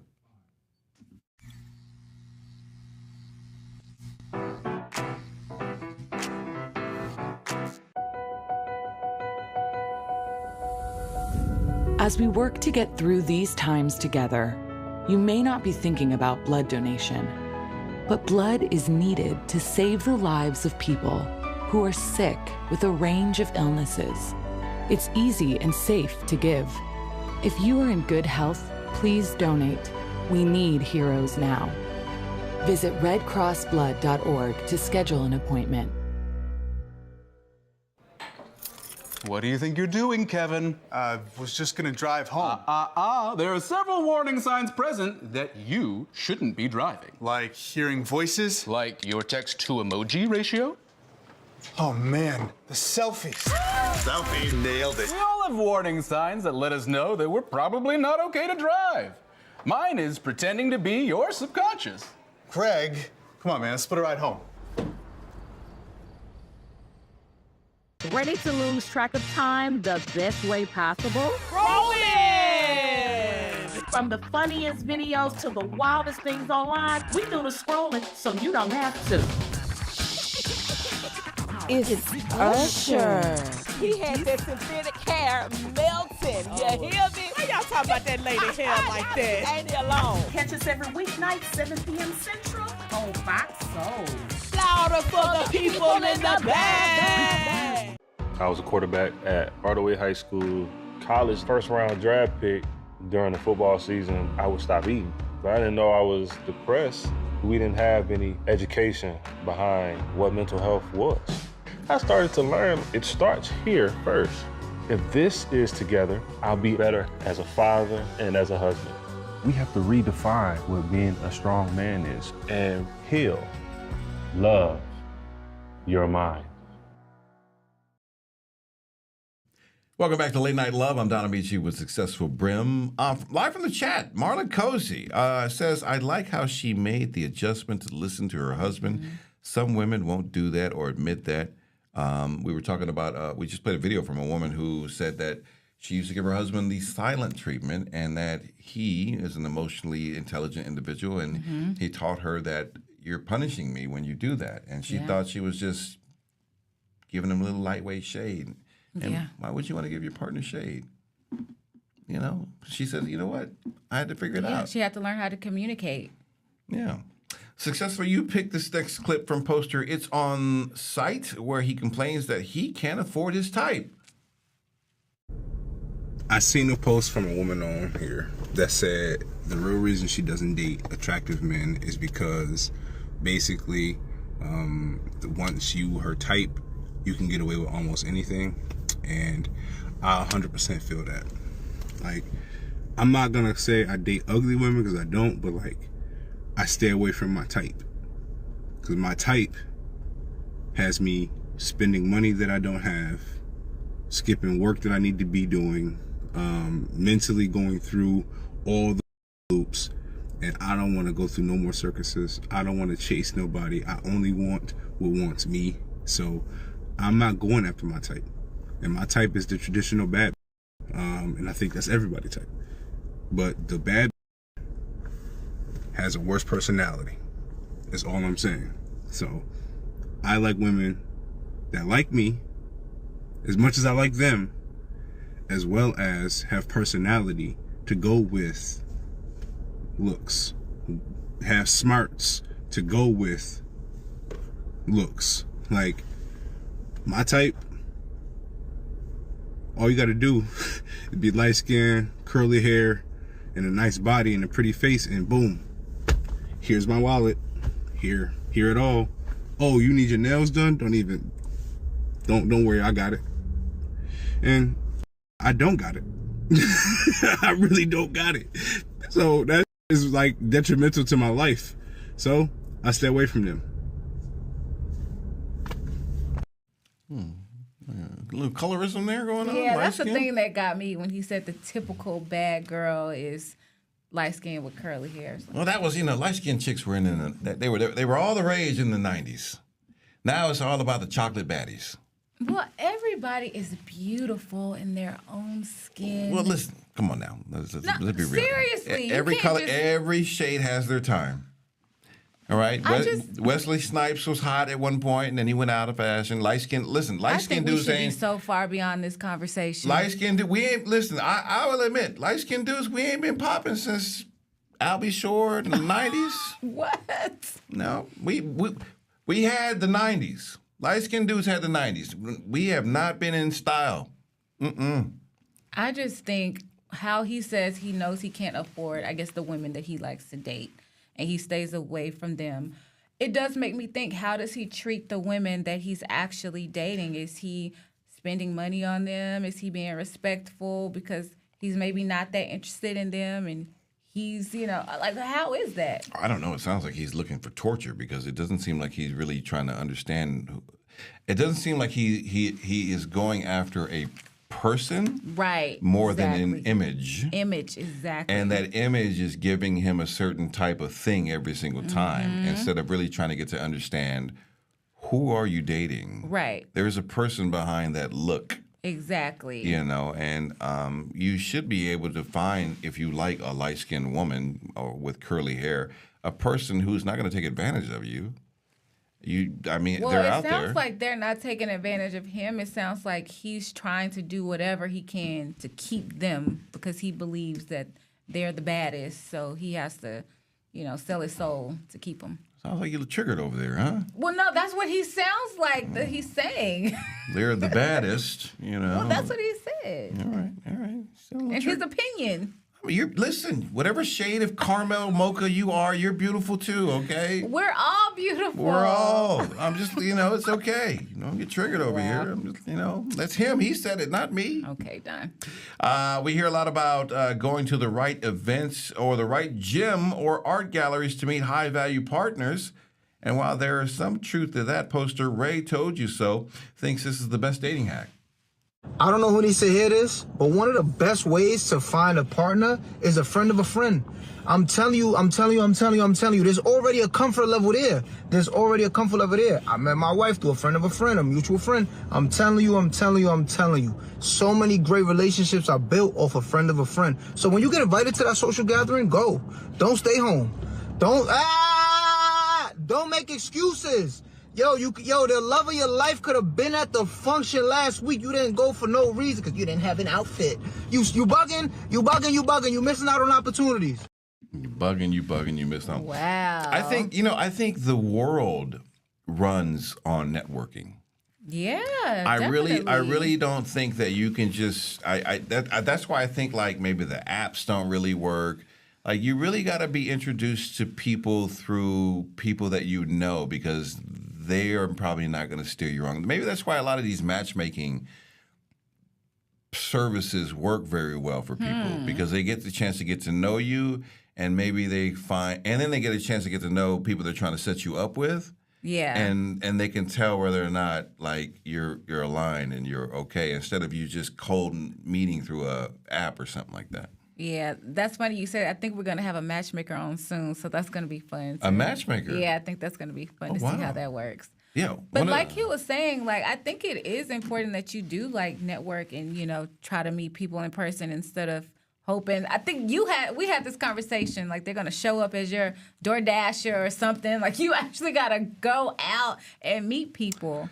Yeah, I have this idea that I am going to run into whoever I'm supposed to be with, however I run into whoever I'm supposed to be with. Right. They're going to show up at your door. Not at my door. I may meet them on the way here, maybe on the train, maybe at the gym. You don't have to go out and be so. I don't. Well, Spicy Marty has a sexy Marty. Spicy that's Marty, how you feel. Stop it.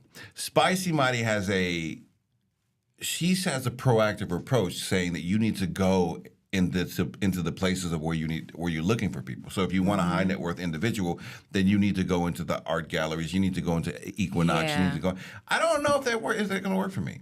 Well, I mean, it sounds like you're going to places that you like, and that person likes those places too. So it could work. You don't knock it till you try it. How did you meet your husband? Oh, that's funny. Yeah. Well, he was interested in my nonprofit organization, so he volunteered to work for my nonprofit. That's how we met. Yeah. Anthony, you got game, brother.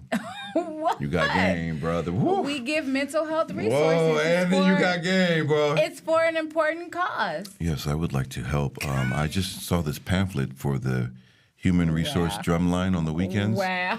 And this is something I'm deeply rooted in. If I can help, could I mentor a young boy in your network? Hi, my name is Anthony. Listen, you have to do those things. So whatever you're interested in, you need to make sure that you go out there and you find women that are like-minded. Boy, he got game. He got you. He got you. What do you mean? Like-minded, you have things in common, so of course, that's how it works. Anthony ain't been in no drumline since, huh, has he? You are hilarious. He got. Are you going to take her advice? Are you going to probably put yourself out there? Where should I put myself? What do you like to do?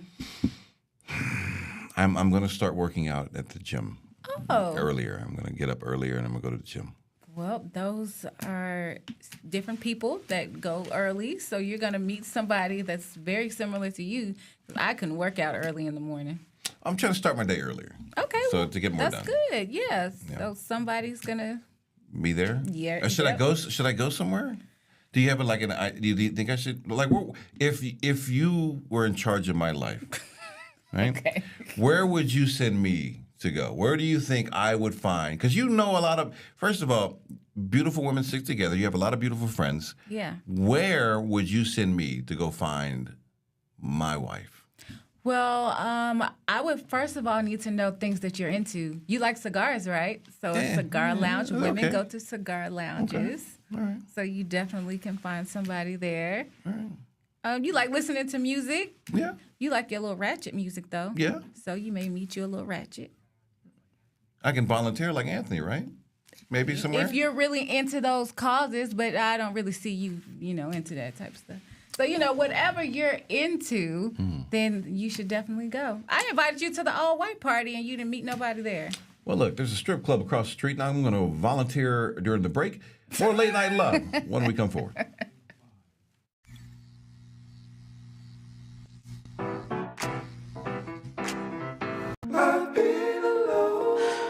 I wonder if you know that I want the best for you.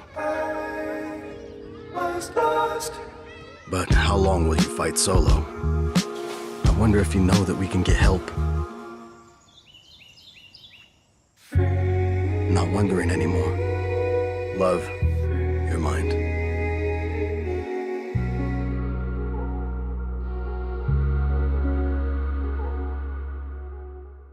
Well, on Fox Face Off, we tell the raw, unadulterated truth. Fox Soul Face Off. We are given the platform here with no fear. Always comes out swinging. We should be saying, hey, stop shooting and killing people. Nothing held back. They wanted black hip-hop moguls and artists to continue the feud. No punches pulled. And shut the hell up. You interrupt me all the time. Tune into the show where opinions collide. Fox Soul Face Off. New episodes weeknights at 9 or stream anytime on Fox Soul. Ready to lose track of time the best way possible? Rolling! From the funniest videos to the wildest things online, we do the scrolling so you don't have to. It's Usher. He had that synthetic hair melting. You hear me? Why y'all talking about that lady hair like that? Ain't he alone? Catch us every weeknight, 7 p.m. Central on Fox Soul.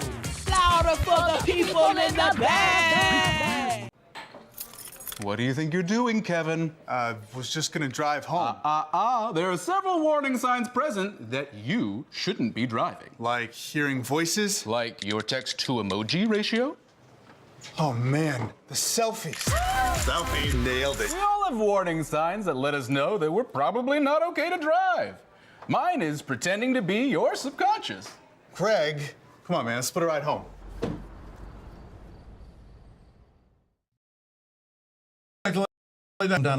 That's for Brem. We are here taking your Zooms.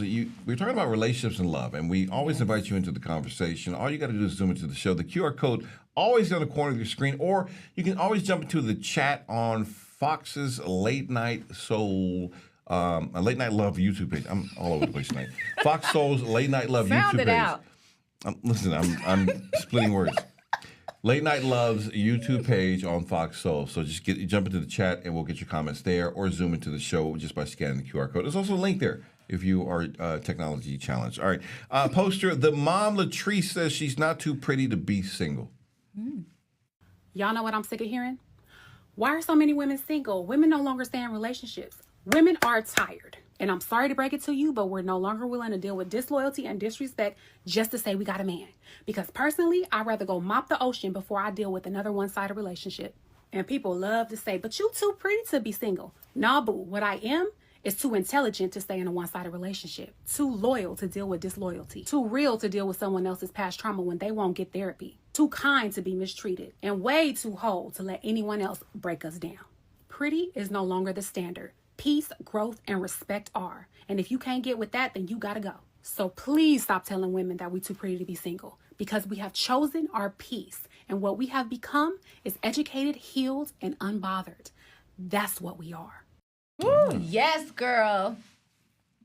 All right. The mom Latrice will be leaving you her Yorkshire Terrier when she passes away, because that's all she'll have left. Wow. Won't have a man or anything else. That woman's going to die with a cat or a dog. Don, you don't know that. She has healed herself so that way she can meet a man that she feels is on her level.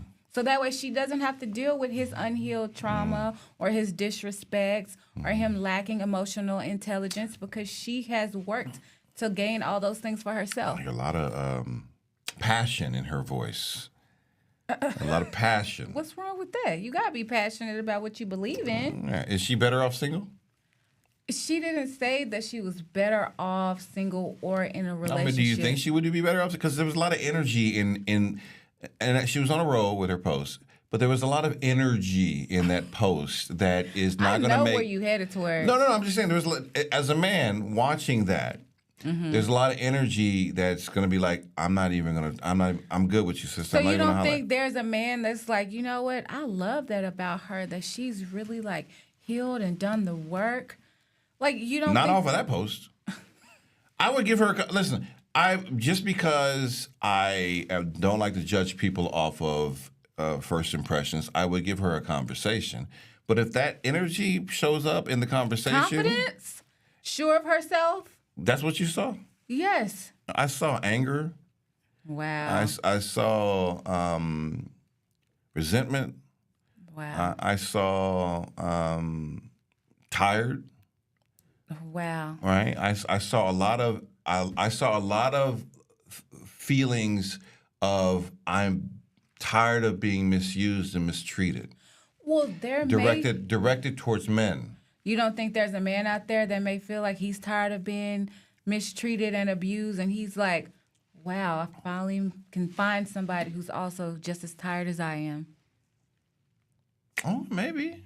I don't know. Yeah. I don't know. I mean, I've never. It's everybody for somebody. Here's the thing. Here's the difference for me. I've been mistreated. I've been abused by women emotionally and physically, but I've never stopped loving you. I've never stopped wanting to be with you. I may take breaks from you. I've never wanted to say I'm going to be single for the rest of my life. I've never said I want. I may take breaks, but I've never said I'm never going to not want to be with a woman. How long have you been single? This stretch has been about 2 years. About 2 years. And I only broke up with the last chick because it was getting violent. Oh. She was hit. She couldn't control her. Let's just say she couldn't control her extremities. Oh wow. Well, I'm glad you got out of that, Don, and I'm glad you're talking about it, because a lot of men don't talk about that. No, we just deal with it. You know what I'm saying? We just deal with it. And there was a relationship before her. That was off and on for about 2-3 years, maybe longer than that. Well, maybe like the other woman said in the video, it's okay to be alone and find yourself and be happy in that space until the right person comes along. And that's probably what she's doing too. You've been through a lot. Sounds like she's been through a lot as well. I never stopped wanting a woman though. Never stopped. She didn't say she didn't want to be with a man. I may want a little peace. I may want a little peace and quiet, but I never. You hear me? Never stop wanting you. I love you. Are you talking to? Oh. Talking to all the women. I want all of you. I love you all. Honestly, I thought we was having a moment. And I don't know why I thought that. Because for 1 second, I was like, oh my gosh, he's talking to somebody out there. I am. You're talking to everybody. I'm talking to my OnlyFans. I want you. All right. Poster at Windsor Jr. says you okay? Yeah, I just thought we was having a moment. But that's We okay. were. I don't know what I thought we had to break through. It's okay. We're always having a moment. Yeah. That's what we do. Okay. That's my word. I have moments with women. Yeah. All right. Poster Ed Windsor Jr. says you can tell when a guy has had the girlfriend effect. You see when a guy switches style out of nowhere, yeah? You see it when a guy knows how to dress. Before, he was dressing with Nike Techs. He couldn't, you know what I'm saying? He was just done out here. And then all of a sudden, the week after, his style changes. Like, he's now dressing and you're thinking, yo, where'd you get your outfits from? Check his phone, yeah? Go through Snap and see, type in Bay. Or check the call logs and see if he's got a girlfriend. Because when a guy switches styles out of nowhere, I promise you it's because he has a girlfriend. The girlfriend effect here is actually real. You don't understand how much a girl influences a man's style. When a guy gets cuffed, your style just has to change. You can't be dressing like a small boy. You're not in the small boy leagues no more. Now you're in the big boy leagues. Now you're cuffed. So you gotta look apart, you know what I'm saying? Like, you need to be dressing nice. Hoodrich? What the f*** are you doing wearing hoodrich when you got a girl? You won't really be wearing Nike-Techs unless you're with the man, and you actually have to, like you're baking. Your style switches completely. You're gonna start wearing trousers, cargos. Know what I'm saying? Like, that's the type of style that you're on. But when you see that a man's dress sense has improved, yeah, like the style has changed drastically, I promise you there's a woman behind it. Wow. Some women, is that true? It is. Some women will, let me tell you something, women will come through and change your whole life. Yeah. Right? They'll like the dress, they'll buy you things, they'll change up your whole house, they'll make a house a home. Yeah. You start talking better, you smell different, you're moisturizing. Bet you Underwear don't have holes in them. Underwear doesn't have holes. When you start doing great, get ready with me videos because you got a girlfriend. That's how a woman will change. You got a skincare routine. We just got soap, Irish Spring. That's all we got. But now you got a skincare routine. Right. A woman will do that for you. And then sometimes a women will like, why I got to do all that? Sometimes they want the man to have that already. It's just two different types of women, though. Well, what about you? Do you prefer the woman comes in and help you with your style, or do you notice yourself changing? I love a woman that I can learn something from. Oh, good. I love to teach as well as learn. Like that's the type of relationship that for me that I love. What do you have to offer me that I could really learn and absorb from you? And what can I teach you? Oh, wow. That's powerful, Don. Yeah. Right. See? Yeah. More late night love when we come forward.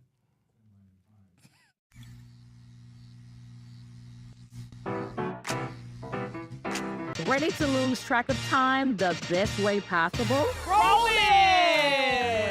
From the funniest videos to the wildest things online, we do the scrolling so you don't have to.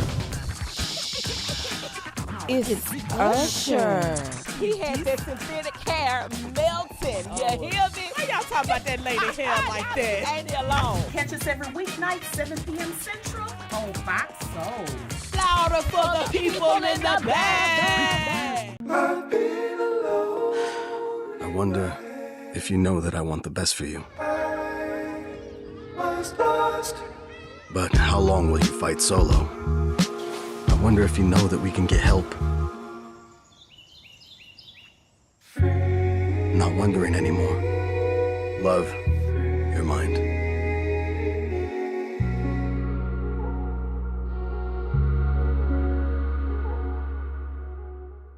I'm Isaiah Carey, here to shake things up with the stories that hit hard and matter most. Here on The Factor, we cover news with grit and authenticity. We challenge the status quo and get down to real talk and bold discussions. Join us as we amplify the voices that disrupt, inspire, and lead the charge for change.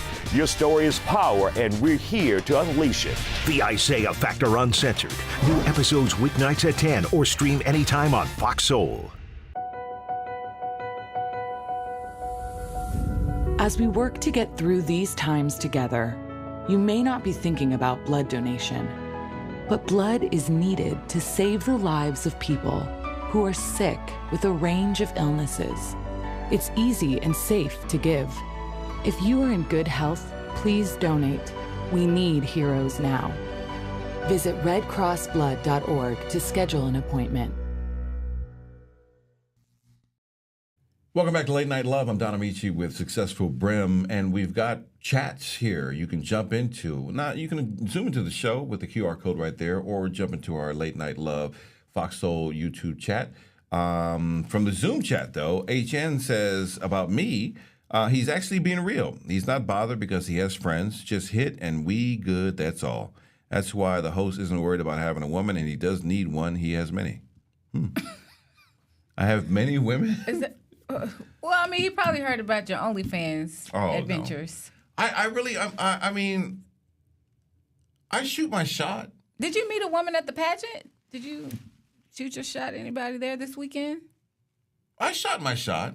Oh. You know, I listen. Did it land? Let's get to the point. Did it land? What define landing? Did you get the number? Do you have a date set up? Oh, that's shooting a shot? Yeah. Oh, I thought saying hi, how you doing, or whatever. No, Did I don't. you I land? You shot the shot saying hi. No, I shot the shot and it sailed away. At a beauty pageant? Where else would you shoot your shot at? I mean, that's the one place you'd find a beauty somebody beautiful, right? So how did she respond to you? What did you even say? Maybe you said the wrong thing. What'd you say? Let me see. Let me see. Oh, you sent her a text? Yeah. Well, that means you have the number. Let me see here what I said. I said, I deleted it. I'm sorry. Wow. Why? Because she didn't respond back to you? No. Well, if you don't respond back to me, what I try to do is delete the conversation so I don't go back into it. It's more about, it's more about like if I shoot a shot at you, successful, and you don't respond, I don't want to be that guy constantly keep shooting shots at you. I want to move on. So how long did you give her till you decided I'm over this?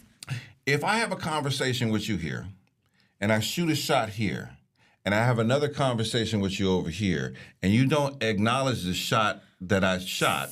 So what are y'all talking on multiple platforms? What do you mean over here? If I have a conversation with you and in the conversation I'm having with you, I shoot a shot at you. Oh, and then the conversation changes? No, you don't acknowledge the shot or you play it off or you curve the shot. That is my, as in the words of the great Cameron, cue to respect the curve and move on. What are you saying to shoot the shot? Because maybe you're not saying things properly. What should I say? What did you say? Hey, let's go grab dinner. Oh, that's pretty straightforward. Let me know when I said, let me know where to send the car and let's go grab dinner. Oh, you said send a car? Oh, dang. I guess she wasn't interested. Somebody in my ear said that was aggressive. I mean, it was pretty straight to the point. But I mean, I don't know. Maybe she just wasn't into you. I didn't ask for a room key. Now, hold on now. They said, no, I didn't ask for a room key. No, I said, hey, let me know what's in the car. Let's go grab a bite or something like that, dinner or something. It is kind of kidnap vibes. Cause why are you sending the car? You trying to be romantic or you trying to kidnap? So I get it. She could have been not sure. So, Don, shoot your shot because you're not going to get anything staying at home. Oh, now, Don, you're being creepy by shooting your shot. I'm just playing with you, Don. No, you did a good job by being direct. She just was not interested, and that's okay, too. And that's okay. Yeah. I don't hate her. I don't dislike her. I don't anything. I just respect the curve and keep it moving. Yeah. That's all you do. Good, yeah. Like, I'm not going to, and that's why I delete things. So, like, I'm not tempted to go back in there and try to, like, hey, did you hear me? So what if she, like, messaged you maybe, like, tomorrow or something? It's like, hey, sorry, I've been busy with work, because I have a life, not just talking to Don. And then she's like, yeah, let's go grab a bite to eat. It all depends on what So now you over it. Well, I only had one day. Wow. I had a day, but that was Sunday. Wow. So it has to be on your time. I have a job and I have a business, and wow. If she doesn't have a job or business, and she needed to wait to get back to you, maybe to see if she could check her calendar, babysit for her kids. Well, listen. Whenever she does that, and if she feels the need to get back to me whenever she does, I'll make arrangements. But it's not going to happen. Oh, wow. Because the shot has been shot. It was acknowledged by not acknowledging it. Wow. But it's okay though. Like, I respect that. You move on fast. Well, okay. We'll talk about this more when we come forward. More Late Night Love next.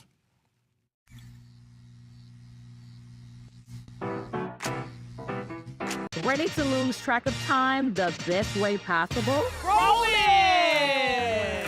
From the funniest videos to the wildest things online, we do the scrolling so you don't have to. It's Usher. He had that synthetic hair melting. You hear me? Why y'all talking about that lady hair like that? Ain't he alone? Catch us every weeknight, 7 p.m. Central on Fox Soul. Louder for the people in the back. What do you think you're doing, Kevin? Was just gonna drive home. There are several warning signs present that you shouldn't be driving. Like hearing voices? Like your text-to-emoji ratio? Oh man, the selfies. Selfies. Nailed it. We all have warning signs that let us know that we're probably not okay to drive. Mine is pretending to be your subconscious. Craig, come on, man, let's split a ride home. I was a quarterback at Hardaway High School. College first-round draft pick. During the football season, I would stop eating. But I didn't know I was depressed. We didn't have any education behind what mental health was. I started to learn it starts here first. If this is together, I'll be better as a father and as a husband. We have to redefine what being a strong man is and heal, love your mind. Well, on Fox Face Off, we tell the raw, unadulterated truth. Fox Soul Face Off. We are given the platform here with no fear. Always comes out swinging. We should be saying, hey, stop shooting and killing people. Nothing held back. They wanted black hip-hop moguls and artists to continue the feud. No punches pulled. And shut the hell up. You interrupt me all the time. Tune into the show where opinions collide. Fox Soul Face Off. New episodes weeknights at 9 or stream anytime on Fox Soul. You seem so amazed at anything I do. Welcome back to Late Night Love. I'm Don Amici with Successful Brim here. Yes. Yeah, wow. I'm sorry. Successful is just, you just seem amazed at anything good that I do. I was just a little surprised, but that's good. All right, poster, I am Rabia Knights. Oh, I'm sorry. Oh, no, here we go. All right, so finally tonight, the art of getting your husband to do something without asking from Posters, the Classics video.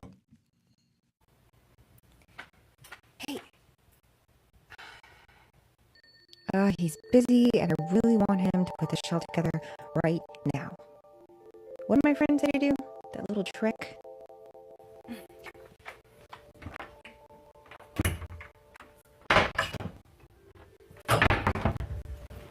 Wait, what are you looking for? I was looking for your power drill, because... Hold on. Devil is a lie. What's going on here? What happened? I have this IKEA thing I want to put together, so I just wanted to... Okay, well, where is it? Where is it? It's in the living room. I will do it. Are you sure? Yeah, just don't touch any of my tools. Right now? Yeah, I'll do it right now. If you about to use it, I got it. Okay. I will do it. Okay. Yep. All right. Good.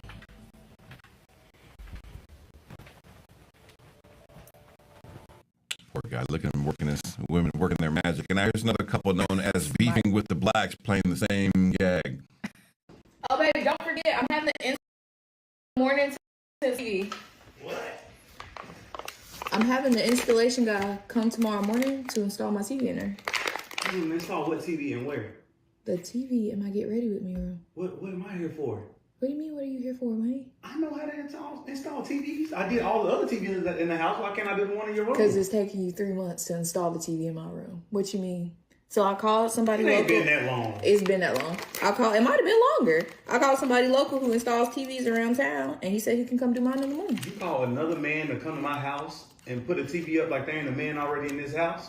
I mean, it's been 3 months. Okay. All right. He shut the door on me. Talking about, okay, all right. Where you going? Where you going?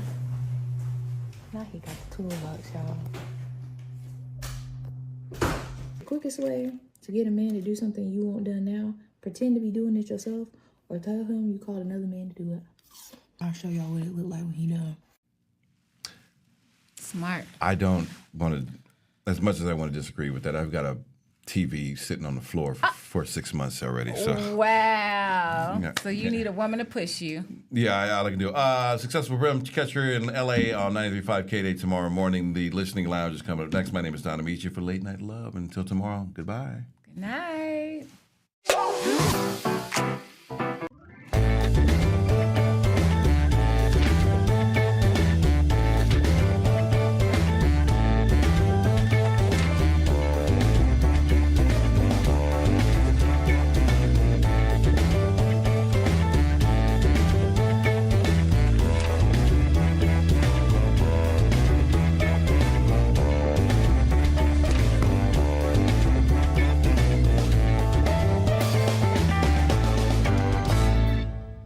Welcome to Fox Soul's The Listening Lounge, where you come to find your favorite new audiobooks that will leave you inspired and wanting more.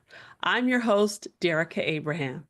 This week, we're showcasing Emily Rumble's Bibliotherapy in the Bronx, a love letter to healing through stories that blends